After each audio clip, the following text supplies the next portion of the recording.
आज्ञा देवर्षि नारद कही दे चली गले 4 दिन भीतर गंडा मारी मांस आनी पितृश्राद्ध देले पिता तुमर नरक कुंडर उद्धार पाइले ए अपा धर्मनंदन चिंता कले आपण मानकर नीति शास्त्र भागवत सातमहड़ी मठार महंत ए बाबू कपिलेश्वर शासन निवासी हेलो मां अति बड़ी जगन्नाथ दास ओडिया भागवत रे कलम कले धर्मनंदन कर भावना बोला तात जननी उपकार से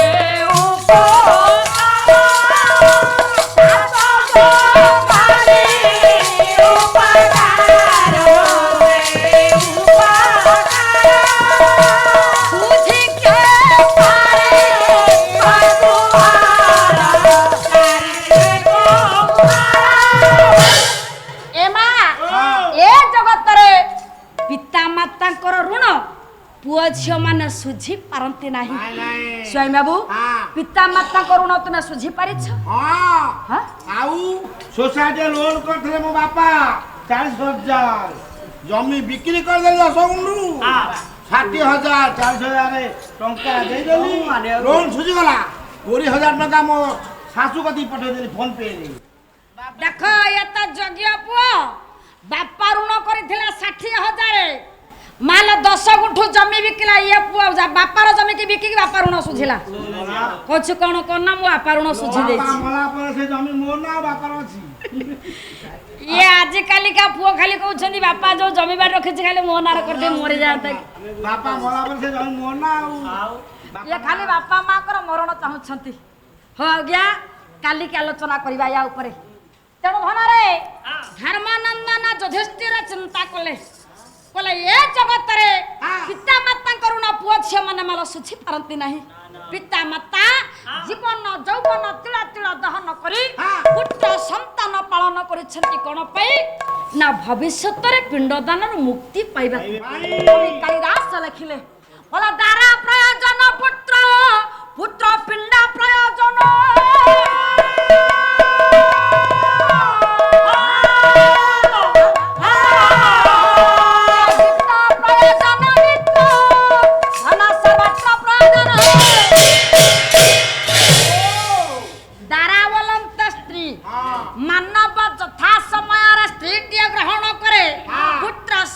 आसारे पुआटिए पिंडदान करिबो हित कथा सुनिबा को मित्रर आवश्यक धन बाबू रे सब क्षेत्र प्रयोजन धन बोइले सुना रूपा टंका पैसा इत्यादि इत्यादि ए बाबू रे टंका ऊपर आपा प्राधान्य देई ठाकुर अभिन सुंदर अभिराम परम हंस देव लिखिले भला टंका नाम नरस्य रूप अधिकं प्रस्थान गुप्त धन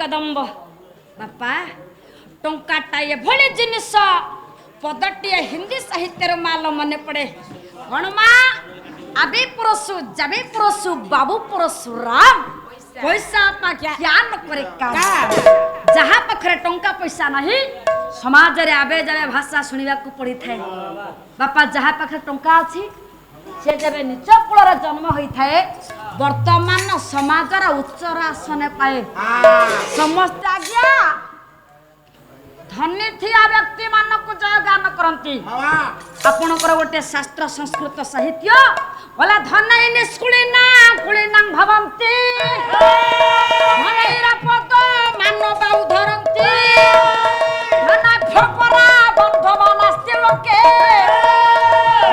धनायर जय धन धनायर जय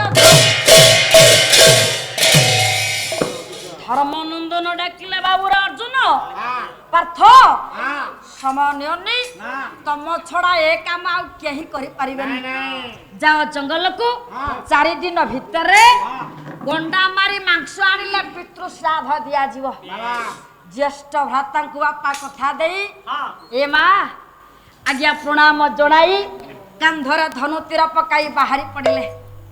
ଏ ଗୁଣି ଗଣ ଭୂଷଣ ମଡେରି ଥିବେ କର୍ଣ୍ଣ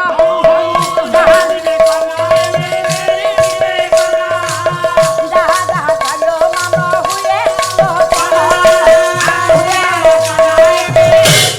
ବାବୁରେ ତୃତୀୟ ପାଣ୍ଡବ ଅର୍ଜୁନ ଜଙ୍ଗଲ ଭିତରେ ବୁଲୁଛନ୍ତି।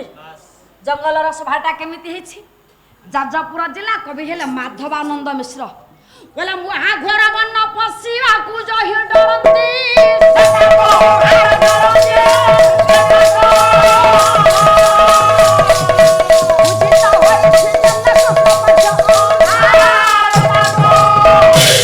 ଆଲୋ ମା ଅନ୍ଧାର ରାତ୍ରିରେ ଭ୍ରମ ସୃଷ୍ଟି କରୁଛି ସେ ଜଙ୍ଗଲ। ଜଙ୍ଗଲର ସଭା ଭିତରେ ଜଙ୍ଗଲ ଭିତରେ ଚାଲିଛନ୍ତି। ଏ ବାପା ଗୋଟିଏ ଜଙ୍ଗଲରୁ ଅନ୍ୟ ଗୋଟିଏ ଜଙ୍ଗଲ ବୁଲିଲେ। ଇତି ମଧ୍ୟରେ 4 ଦିନ ହେଇଗଲା। ଗଣ୍ଡାର ସନ୍ଧାନ ପାଉନାହାନ୍ତି। ଏଡେ ଘଟଣା ହେଇଛି କଣ? ଦେବର୍ଷି ନାରଦ ଯମପୁରରେ ପହଞ୍ଚି ଜନ୍ତୁପତି ଯମକୁ ଡାକିଲେ। କହିଲେ ହେ ଯମରାଜ ତୁମେ ମୋ କାମ କଲେ ମୁଁ ତୁମ କାମ କରିବି। निश्चय आपण कार्य मु करबी निश्चय। ମର୍ତ୍ତ୍ୟପୁରରେ ଯେତକ ଗଣ୍ଡା ଅଛି ସବୁ ଗଣ୍ଡାକୁ ତୁମେ ହରଣ କରିବ। ठीक अछि ହେଲେ ଗୋଟିଏ ଗଣ୍ଡା ହରଣ କରିବନି। ओ गन्ना ମା ପାର୍ବତୀଙ୍କର ଗୋଟିଏ ଗଣ୍ଡା ଅଛି ପାଳିତ ଗଣ୍ଡା। ସେ ଗଣ୍ଡାର ରକ୍ଷଣାବେକ୍ଷଣ ଦାୟିତ୍ୱ ନେଇଛି ଅର୍ଜୁନଙ୍କର ପୁତ୍ର ନାଗାର୍ଜୁନ।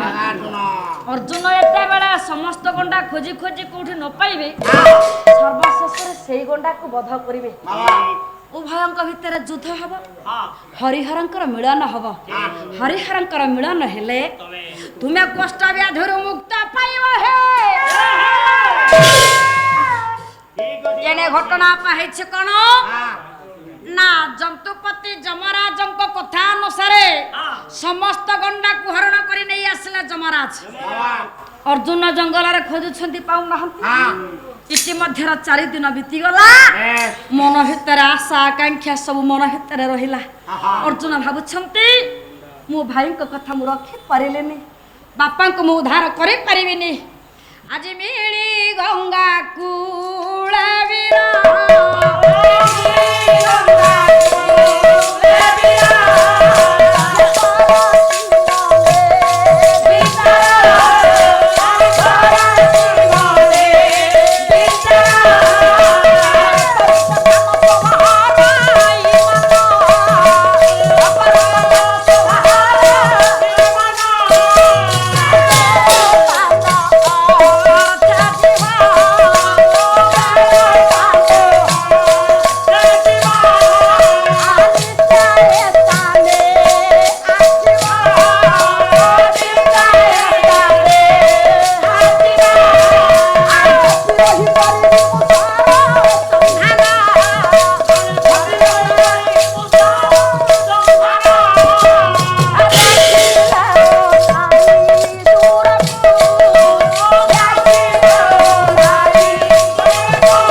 ସୁନ୍ଦରିଆ ଗଣ୍ଡାଟିଏ ଜଳପାନ ଉଦ୍ଦେଶ୍ୟରେ ଢଳି ଢଳି ଆସୁଛି।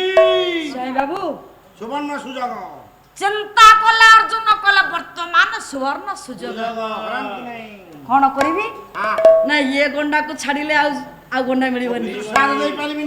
ପିତୃଶ୍ରାଦ୍ଧ ଦିଆଯାଇ ପାରିବ ନା। ଆଜ୍ଞା କ୍ଷଣକ ମୁହୂର୍ତ୍ତରେ ତୃତୀୟ ପାଣ୍ଡବ ଅର୍ଜୁନ ଆଜି ଗଣ୍ଡାଟିକୁ ଲକ୍ଷ୍ୟ କରି ସରଭେଦ କରିଦେଲେ। ସେଇଠି ଆପା ଗଣ୍ଡାଟି ଟଳି ପଡ଼ିଲା। ମୃତ ଗଣ୍ଡା ନିକଟକୁ ଧାଇଁଗଲା ଦିତି କୃଷ୍ଣ। କଣ ଦେଖିଲେ? ଗଣ୍ଡା ଦେହରେ ଅଳଙ୍କାର ସବୁ ଖଞ୍ଜା ଯାଇଛି। କହିଲେ ଆହା କାହାର ମୁଁ ପୋଷା ଜୀବଟିକୁ ବଧ କରିଦେଲି। ପାଳିତ ଜୀବ ଇଏ କାହାର? କଣ କରିବି? ଗଣ୍ଡା ତ ମରିଲାଣି। ମରି ତ ଯାଇଛି ଗଣ୍ଡା, ମୁଁ ତ ମାରି ଦେଇଛି। ଆଉ ଉପାୟ ନାହିଁ। रत्न अलंकार मानक सब खोलिले गंडा देहरु बोले यही बसबी किछि समय अपेक्षा करिबी गंडा रक्षक आसिले